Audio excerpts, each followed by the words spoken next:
Jadi hari ini pemerintah mengumumkan beberapa paket stimulus ekonomi lanjutan terkait dengan hari besar keagamaan nasional, yaitu Idul Fitri 1447 Hijriah atau 2026 Masehi, sesuai dengan arahan Bapak Presiden terkait THR aparatur sipil negara pemerintah pusat, termasuk P3K, TNI Polri, serta pensiunan.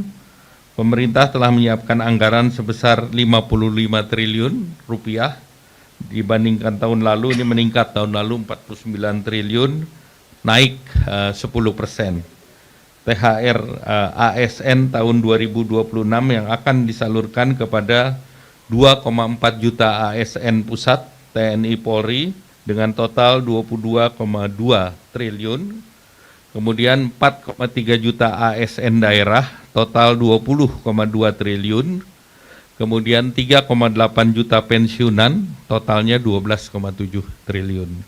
Nah, komponen yang dibayarkan 100% penuh meliputi gaji pokok, tunjangan keluarga, tunjangan pangan, tunjangan jabatan, kinerja sesuai dengan regulasi yang berlaku. Pemberian THR merupakan hal yang berbeda dengan pemberian gaji yang ke-13. Jadi saya garis bawahi bahwa THR ini tidak sama dengan gaji ke-13. Gaji ke-13 biasanya diberikan di bulan Juni. Nah, pencairan THR dimulai secara bertahap sejak 26 Februari yang lalu, minggu pertama, dan THR tersebut diberikan kepada PNS, CPNS, P3K, pejabat negara, prajurit TNI, anggota Polri, pensiunan PNS, pensiunan prajurit TNI Polri, hingga pensiunan pejabat negara. Sedangkan untuk gaji 13 ya seperti biasanya dibayarkan di bulan Juni. Untuk sektor swasta, kewajibannya wajib dibayar penuh, tidak boleh dicicil, dan paling lambat dibayarkan H-7 Lebaran. Jadi THR diberikan kepada pekerja dengan masa kerja minimal 1 tahun, dan kemudian juga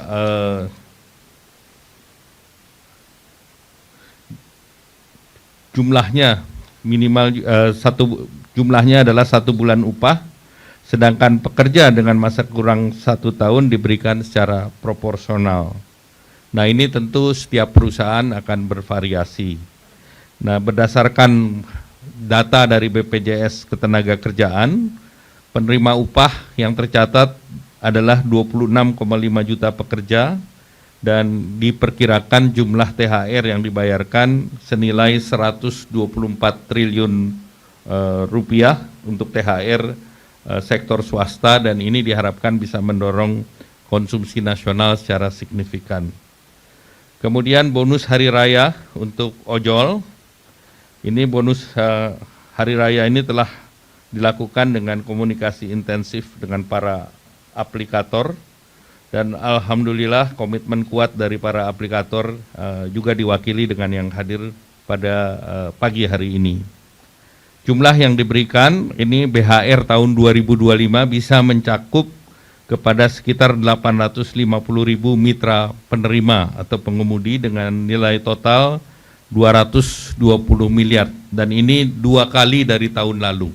Tahun lalu itu sekitar 110 miliar dari masing-masing aplikator seperti Goto dan Grab. Tahun lalu menyediakan 50 miliar masing-masing.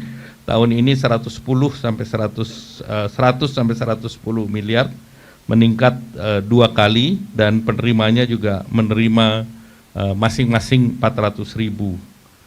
Maxim juga memberikan kepada 51.000 mitra sebagai penerima BHR, tahun lalu 1.000 mitra, jadi Maxim meningkatnya juga besar, 51.000. Kemudian InDrive juga memberikan sekitar 500-an. Nah, kami mendorong penyaluran dilakukan lebih awal, H-14 atau paling lambat H-7 sebelum Idul Fitri. Terkait dengan perlindungan jaminan sosial bagi pengemudi, hingga saat ini mitra pengemudi mengikuti jaminan kecelakaan kerja JKK dan jaminan kematian atau JKM BPJS Ketenagakerjaan. Nah, selanjutnya kita telah juga memberikan bantuan untuk diskon transportasi khusus menjelang Lebaran, nilai rupiahnya 911,16 miliar, baik dari APBN maupun non APBN, dan bantuan yang diberikan pemerintah pada saat menjelang Lebaran nanti dalam bantuan pangan itu nilainya 14,9 triliun berupa 10 kg beras dan 2 liter minyak goreng untuk 35,04 keluarga. Dan pemerintah juga sudah mengumumkan work from anywhere tanggal 16, 17, 25, 26, dan 27 Maret.